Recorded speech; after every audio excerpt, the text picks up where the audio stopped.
The cabin door slammed shut harder than it should have. Jason Statham stood alone on the jet bridge, coat still on his arm, boarding pass still in hand. Behind the reinforced glass wall, first-class passengers sipped champagne as if nothing had happened. Flight 711 to New York had just left its first bruise. The gate agent didn't meet his eyes. Neither did the crew member who made the call. One of them whispered into a headset. Another avoided the security camera. The man who had been escorted out said nothing, but something inside him shifted. Not anger, not disbelief, just quiet memory. People around Jason Statham were watching, recording. None of them knew what had just walked off their flight, and neither did the airline. 2 days earlier, a private terminal in Marrakesh. Humidity pressed against the windows like breath. Jason Statham stepped off a construction site in northwestern Morocco. No entourage, no security detail. Just a man with scars on his knuckles and a scuffed duffel bag over one shoulder. He wasn't on vacation. He never was. A week prior, he'd rerouted defective drone parts being quietly moved through fake NGO shipments. Someone had noticed. Then someone made a call. Now he was headed to New York to meet with the only journalist brave enough to leak it. The airline didn't know any of that. To them, he was just a grizzled man in a black shirt and boots, sitting too quietly in their first-class lounge. At the check-in desk, they scanned his passport. Jason Statham watched the clerk's eyes flick to a screen, a note, a flag, a quiet instruction from someone higher. And then it began. First, they delayed his upgrade. Then claimed the seat had been reassigned. Then security was called when he calmly insisted that they check the record. He didn't shout, he didn't flinch. But the manager came anyway, not for the truth but for the optics. Passengers nearby were ushered away. Cameras on the ceiling blinked red. Jason Statham had faced down insurgents in cities that no longer had names, but this was quieter, more surgical. The sort of corporate humiliation that leaves no bruises, just records. They asked him to leave. He walked. And no one asked what the cameras would miss. Back in the terminal, Jason Statham didn't pace. He didn't call anyone. He found an unmarked door near the staff kitchen and sat quietly on a steel bench where the security feeds couldn't reach. He pulled out a thin black tablet. The one contact still active blinked into view. Kay Harding, the journalist. She didn't know he'd been flagged. She didn't know they'd already compromised Flight 711. But the message was clear. You were never supposed to board that plane. 10 hours later, the story broke. Not on the news. Not in headlines, but on a secure chain between 3 government backchannels and a financial oversight group in Brussels. Harding had already published the metadata. Jason Statham had sent the server access key before they pulled his seat, and inside that archive, proof. The airline's top exec had approved a contract to smuggle high-frequency tracking units into 3 African nations under the guise of climate monitors. Units that could be redirected, manipulated, and weaponized. Someone had wanted Jason Statham off that plane. Because the plane wasn't just heading to New York. It was passing through an airspace that would have allowed a handoff, clean, silent, and irreversible. In a white-walled executive lounge 3,000 miles away, the airline's regional director stared at a screen as the files exploded across encrypted forums. His hands trembled, not because of the leak, but because of the name attached to the flight alert, Statham J. He recognized it, not from films, but from a file buried inside an Interpol report labeled Retired Asset Passive Class. A man you never wake up unless you're ready for the whole system to burn. Back at the airport, Jason Statham walked out of the terminal into a wall of wind. He called no press. He said no words. He simply boarded a rental van, tossed his bag into the back, and drove away. But the echo of what had just begun followed in his silence, because across 5 terminals, news of the data breach spread. And then came the cancellations. Then came the shareholders. Then came the regulatory freeze. In less than 8 hours, the airline's parent company had lost $140 million in pending trade contracts and over $62 million in stock devaluation, all because one man, kicked out of first class, refused to stay quiet. In an emergency board meeting 36 hours later, a single motion was raised: black out all footage, flag his name, deny everything. But it was too late. The systems Jason Statham had walked through had already been scraped by foreign watchers, analysts who didn't need context, just motion. And when they saw him removed, quiet and alone, they knew something had changed. Jason Statham wasn't a passenger. He was the fuse, and the airline, they had just lit it. The boardroom lights flickered like the nerves of the men sitting beneath them. Somewhere inside the airline's European Operations Center, glass walls couldn't contain the fear. Shareholders didn't ask questions anymore, they demanded names. And at the top of the list, Jason Statham, not because of what he did, but because of what happened the moment they kicked him off that plane. 12 hours after he was removed from Flight 711, the first set of contracts were suspended. Regulatory compliance agencies froze every transaction related to the Shell NGO flagged in the leak. Within 36 hours, 2 mid-level directors had resigned. Within 72, the airline's public relations team had issued a vague, useless statement about passenger complications and digital tampering. It fooled no one. What Jason Statham had exposed wasn't just corruption. It was infrastructure, a pipeline of surveillance-laced hardware disguised as humanitarian aid, tech that could triangulate voices, mimic signals, and redirect aerial assets from thousands of miles away, and all of it funneled through one trusted airline. Jason Statham knew it wasn't over. He stood at the edge of a rooftop in Midtown Manhattan, the skyline behind him a jagged battlefield of glass and silence. His boots rested near a vent. His eyes stayed locked on the building across the street, floor 23. Inside that floor, Zurich Holdings, the group backing the airline's recent private expansions into Eastern Europe. Jason Statham wasn't here for revenge. He was here to finish what someone tried to bury. The room on the 23rd floor wasn't guarded by guns. It was guarded by legalese, entry codes, and NDAs. Men in gray suits patrolled the hallway with earpieces, not weapons. But Jason Statham had already memorized their shifts 2 days ago. At exactly 6:37 p.m., a catering cart arrived for a fake reception on floor 24. Jason Statham slipped in at 6:39. By 6:44, he was already inside the Zurich server room, a clean white chamber cooled to preserve what mattered more than gold, data. But he didn't plant anything, he extracted.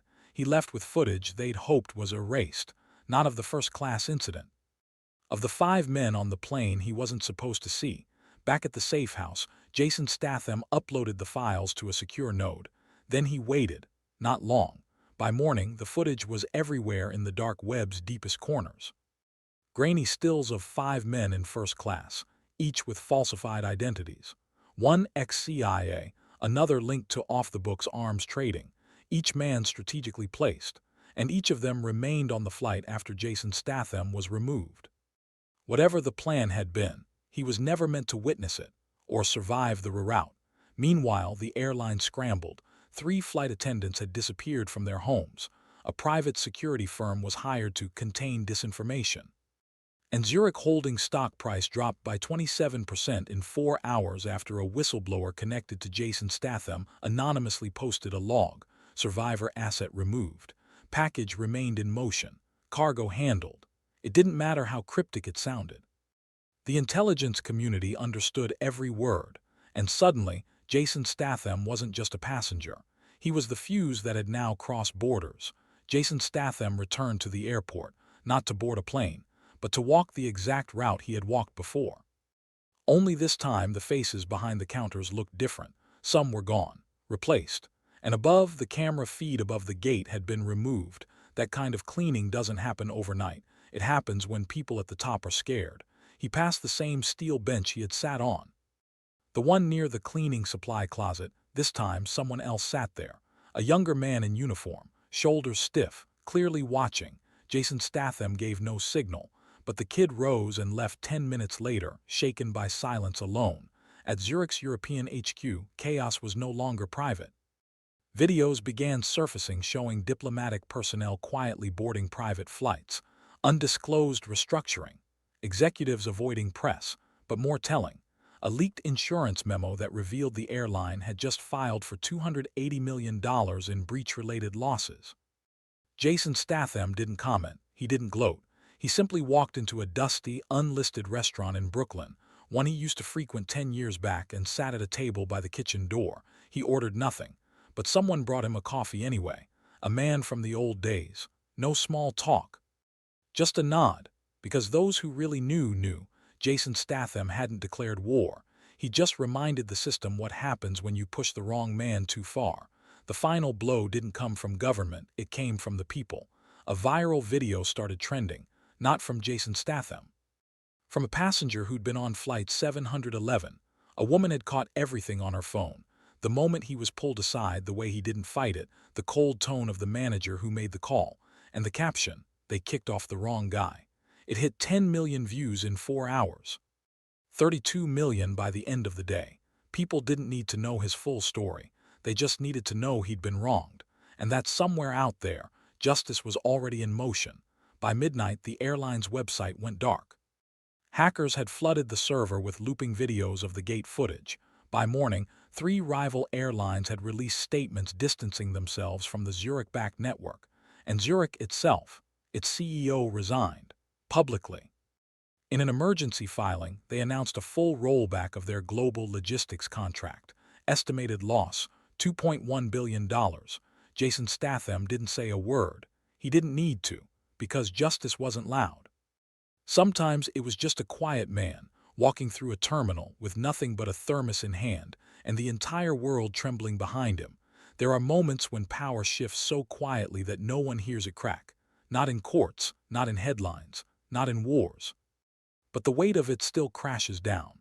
And right now, that weight had a name, Jason Statham. The airline hadn't just humiliated the wrong man. They had exposed themselves to the one person whose silence was more dangerous than his rage. And that silence was nearly up. 3 days after Zurich Holdings collapsed under regulatory audit, the fallout spread like a chemical cloud. 2 more companies with interlinked drone contracts shut down operations overnight. Private security firms, once proud sponsors of logistics ventures, purged their files and vanished. One by one, the bones of a quiet empire were being revealed, and Jason Statham had set the fire that lit the blueprint. He didn't need revenge. He needed them seen. He stood quietly at a rooftop garden bar in Lower Manhattan, not drinking, just watching. Below him, a press conference took shape. The new airline interim director, a stiff man with a soft voice, stood at a glass podium surrounded by microphones. He apologized, repeatedly, spoke of systemic failures, miscommunication, promised independent investigations and passenger dignity. But Jason Statham wasn't looking at him. He was watching the woman in the second row. Harding, the journalist. She nodded slightly. That was enough. Later that night, Jason Statham walked alone through a quiet East Village alley. His thermos was empty now, but the duffel he carried wasn't. Inside, the final piece, not files, not footage, a receipt, one that traced a transfer from Zurich's security fund to a now-defunct charter aircraft company. The one listed to reroute Flight 711 in midair had Jason Statham remained on board. It was proof that his removal wasn't just policy. It was a hit, veiled in bureaucracy, and it was going to end tonight. The last Zurich board member still hiding in the U.S. had checked into a penthouse suite at a private skyscraper under a false name. Security on the 43rd floor was designed to keep people out, but Jason Statham never knocked. He moved like a man who had nothing left to prove. When the elevator opened, the first guard reached for his weapon, but Jason Statham was already behind him. One twist, one silent takedown, then another, and then silence. The hallway to the suite was marble, white, cold. Inside, the final board member sat with a laptop and 2 phones, trying to coordinate legal fallout with an offshore fixer. He looked up once, and never looked away again. Jason Statham said nothing. He placed the printed receipt on the desk, then left. The man never logged into the system again. By morning, Zurich's servers were gone. Every trace of the modified drone orders, passenger manipulations, falsified security flags vanished from every public and private record. But Jason Statham had already archived it and distributed it. In 7 parts, each one handed to an independent agency sworn to no government, no alliance, and no bribe.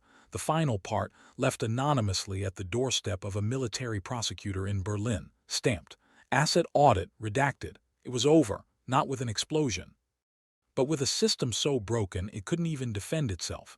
Jason Statham sat on a stone bench near Battery Park. The river didn't move, but the wind did. A jogger passed him, then a couple arguing over a train ticket. The world kept going, unaware of the war that just ended without a sound.